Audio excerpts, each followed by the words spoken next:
ایک واقعہ سنانا چاہتا ہوں۔ پچھلے 3-4 سال سے ایک بات تقریباً ہر ہفتے 10 دن میں ایک واقعہ علم میں آتا ہے، کبھی امریکہ کا، کبھی کینیڈا کا، کبھی یورپ کا، کبھی روس کا، کبھی عرب ملکوں کا، کبھی تاشقند کا، کبھی بخارا کا، کبھی ہندوستان کا، کبھی کسی ملک کا، کبھی کسی شہر کا، ہزاروں واقعہ، عجیب صورتحال۔ ایسی باتیں سن کر یا اس سے بھی زیادہ بے چینی دل میں اللہ نے اپنے کسی بندے کے دل میں ڈالی، اور اس کو تلاش پیدا ہوئی کہ یا اللہ، آپ نے میری دل کی دوا کہاں رکھی ہے، مجھے اس مسیحا تک، اس مربی اور مرشد تک، اس رہنما تک پہنچا دے میرے اللہ۔ بے چینی اور اضطراب یہ دراصل ترقی کی کنجی ہے۔ جب تک دل میں وہ بے چینی پیدا نہیں ہوتی، وہ تڑپ پیدا نہیں ہوتی کہ آدمی کا جینا لگ رہا ہو دنیا میں، اور وہ دن رات دعائیں مانگ رہا ہو کہ اللہ اس طرح مجھ سے زندگی گزاری نہیں جاتی۔ یہ سونا ویران دل جس میں آپ کی محبت نہیں، آخرت کی فکر نہیں، نمازوں کا شوق نہیں، ذکر کی لذت نہیں ہے، اللہ یہ کوئی زندگی ہے؟ یہ کوئی جینے میں جینا ہے؟ اللہ، میں اپنی زندگی کو بدلنا چاہتا ہوں، دل کو بدلنا چاہتا ہوں، کہاں جاؤں؟ میری سمجھ میں نہیں آ پا رہا، میں چن نہیں پا رہا۔ آپ رہنمائی فرما دیں، جس کو استخارہ کہتے ہیں۔ سینکڑوں لوگ، بلکہ اب تو ہزاروں تک تعداد پہنچ گئی۔ عجیب معاملہ ہو رہا ہے۔ ہر کچھ دن کے بعد کوئی شخص ہمارے حضرت کے پاس پہنچتا ہے۔ اگر سفر کر کے جا سکتا ہے تو جاتا ہے، حج میں مل سکتا ہے تو ملتا ہے۔ ہر سال ہزاروں ایسے لوگ حج میں ان کو تلاش کرتے ہیں، عمرے میں وہ جاتے ہیں تو وہاں ان کو ڈھونڈتے ہوئے لوگ آتے ہیں۔ کوئی کسی طرح ای میل کے ذریعے، فون کے ذریعے، خط کے ذریعے اپنی بات ان تک پہنچا سکتا ہے۔ تو اب ایسے ہزاروں لوگ دنیا میں ہیں، جن میں سے کئی سو کو تو میں بھی جانتا ہوں، کہ جو ایک ہی طرح کا واقعہ بیان کرتے ہیں، تھوڑے بہت فرق کے ساتھ۔ اور وہ یہ کہ میں تڑپ رہا تھا، اعتکاف کیا، میں نے صدقے کیے، روزے رکھے، زکات دی، اللہ سے چمٹا، رویا، تڑپا، توبہ کی، اور یہ کہا کہ اللہ، مجھے کسی طرح اپنے کسی ایسے اچھے بندے تک پہنچا دیجئے جس کے پاس بیٹھ کر میں بھی نیک بن جاؤں۔ تو عام طور پر اللہ کے ایسے بندوں کو عجیب و غریب بات ہو رہی ہے کہ اکثر حضور پاک صلی اللہ علیہ وآلہ وسلم کی زیارت نصیب ہوتی ہے، اور وہ رہنمائی فرماتے ہیں کہ ہمارا دوست ہے ذوالفقار، اس کے پاس چلے۔ میں مکہ مکرمہ کے ایک رہنے والے کا واقعہ آپ کو سنانا چاہتا ہوں۔ مکے کا ایک باشندہ اور عام آدمی نہیں، حضرت صدیق اکبر رضی اللہ عنہ کی اولاد میں، اللہ اکبر، ایک ہی خاندان ہے وہاں، جو گیا مکے سے باہر نکلا ہی نہیں۔ زلزلے آئے، طوفان آئے، جنگیں ہوئی، کچھ ہوا، اس نے طے کر لیا کہ ہم کو یہ در نہیں چھوڑنا۔ اس خاندان کا ایک شخص ہے، یہاں ایک نیک صالح، عجیب کیفیت ہے، اس کے دل میں تڑپ پیدا ہو۔ اس نے حضرت کی ایک کتاب پڑھی عربی میں، تصوف و سلوک پر جو کتاب ہے حضرت کی، وہ اس نے عربی میں پڑھی، اور دل میں شدید بے چینی پیدا ہو۔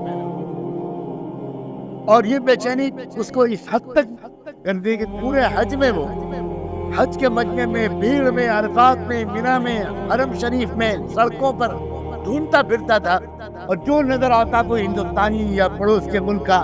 اس سے پوچھتا تھا کہ اس کتاب کے مصنف کو جانتے ہیں؟ کہیں ملاقات ہو پائے گی میری؟ عجیب دیوانگی کے ساتھ، یہاں تک کہ وہ مایوس ہو گیا۔ تو حج کے بعد مدینہ منورہ چلا، وہاں جا کر درود شریف کا اہتمام کر کے دعا مانگنی شروع کی، اللہ تعالیٰ سے کثرت سے دعا مانگنی شروع کی۔ ایک دن بالآخر اللہ تعالیٰ کی توجہ ہوئی، اور حضور اکرم صلی اللہ علیہ وسلم کی زیارت نصیب ہوئی، اور دیکھا کہ حضور بیٹھے ہیں صحابہ کرام کے ساتھ، ترتیب کے ساتھ صدیق اکبر رضی اللہ عنہ بیٹھے ہیں، ہمارے فاروق، سیدنا عثمان، سیدنا علی، اور چند صحابہ، اور صدیق اکبر کے پیچھے لگے بیٹھے ہیں ایک اور بزرگ۔ حضور نے فرمایا کہ پریشان نہ ہو، ان کو تلاش کرو جو ابوبکر کے پیچھے بیٹھے ہیں، یہ یہیں کہیں ہیں، ان کو تلاش کرو، میرا سلام کہنا، اور اپنے دل کے درد ان سے کہہ دینا مجھ تک پہنچ جائے۔ اب بہت دیوان کی تعریف، دعا کرے، ایک ایک امام مسجد نبوی کی صفوں میں ڈھونڈتے پھر رہے ہیں، لوگ حیران کہ اس کو ہوا کیا اس شخص، یہ ایک ایک کو دیکھتا پھر رہا ہے، ایک ایک سے پوچھتا پھر رہا ہے، اس شکل کو دیکھ رہا ہے، اس صورت کو دیکھ رہا ہے کہ جو صورت خواب میں دکھائی گئی صدیق اکبر کے پیچھے بیٹھی ہوئی۔ بالآخر مکہ مکرمہ میں طواف کرتے ہوئے اس شخص کی نگاہ حضرت پر پڑ گئی، بس انتظار کرتا رہا کہ طواف مکمل ہو، اور طواف مکمل کے بعد وہ آ کر لپٹ گیا، عجیب اس کی کیفیت، حضرت حیران، استقبال کیا، اس کو خیریت پوچھی، عربی زبان اس کی مادری زبان، ظاہر ہے کہ خالص عربی اور نسل عربی میں بات چیت شروع ہوئی، حضرت نے ادراہ اخلاق فرمایا آئیے گھر چلیں، ابھی اس نے کچھ کہا نہیں، گھر پہ آ کے اس نے آ کر اپنی بات کی، جب حضرت بیٹھ گئے اور اپنا تعارف کرایا اور کہا کہ میں بہت عرصے سے مانگتے مانگتے میری عجیب کیفیت ہے، میں پہلے ایک کتاب کے مصنف کو تلاش کرتا رہا، وہ نہیں ملے، پھر میں نے اللہ تعالیٰ سے بہت دعا مانگی، پھر آپ کی شکل مجھے دکھائی گئی، اور میں آپ کو نہیں جانتا کہ آپ کون ہیں، آپ مجھے بیعت کر لیں اور مجھ کو کسی طرح تقوی والا بنا لیں، مجھ کو اللہ تعالیٰ کا نیک بندہ بننے کا شوق ہے، مجھے کچھ نہیں چاہیے، میں گناہوں سے توبہ کر کے اللہ کا نیک بندہ بنانا چاہتا ہوں۔ ابھی تک اس نے نہیں بتایا تھا کہ وہ ہے کون، تو حضرت نے ان سے کہا کہ آپ تو ہمارے سر کے تاج ہیں، آپ عربی النسل ہیں، مکہ مکرمہ میں رہتے ہیں، اس عاجز کے پاس جو امانت آپ ہی کے آباء و اجداد کے سے ملی ہے وہ میں یہ عاجز آپ کو ضرور پیش کرے گا، ضرور پیش کرے گا، آپ انشاءاللہ حرم چلتے ہیں ابھی تھوڑی دیر میں، وہیں بیٹھ کر انشاءاللہ آپ کو بیعت کریں گے۔ وہاں بیٹھ کر بیعت کرنے کے بعد اس شخص نے اپنا تعارف کرایا کہ میں صدیق اکبر رضی اللہ عنہ کی اولاد میں، حضرت کھڑے ہو گئے اور بس حضرت پر عجیب کیفیت اور کہا کہ آپ میرے لیے مغفرت کی دعا مانگو، آپ خانہ کعبہ کی طرف ہاتھ اٹھا کر میرے لیے مغفرت کی دعا مانگ دیجیے، آپ کا کچھ نہیں بگڑے گا،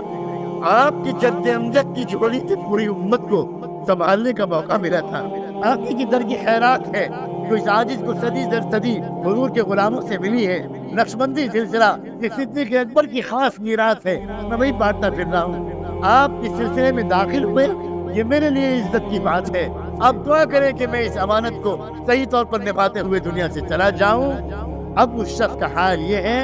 کہ وہ مکہ مکرمہ میں، مدینہ منورہ میں، گاؤں گاؤں حاجیوں کے پاس، پورے والوں کے پاس، دکان دکان جا کر، عجیب اس کی کیفیت ہے، بس وہ ایک ہی بات بیان کرتا ہے کہ لوگوں فلاں تاریخ کو اللہ کا ایک بندہ آ رہا ہے، حرم میں فلاں جگہ بیٹھے گا، اس کو دیکھ لینا،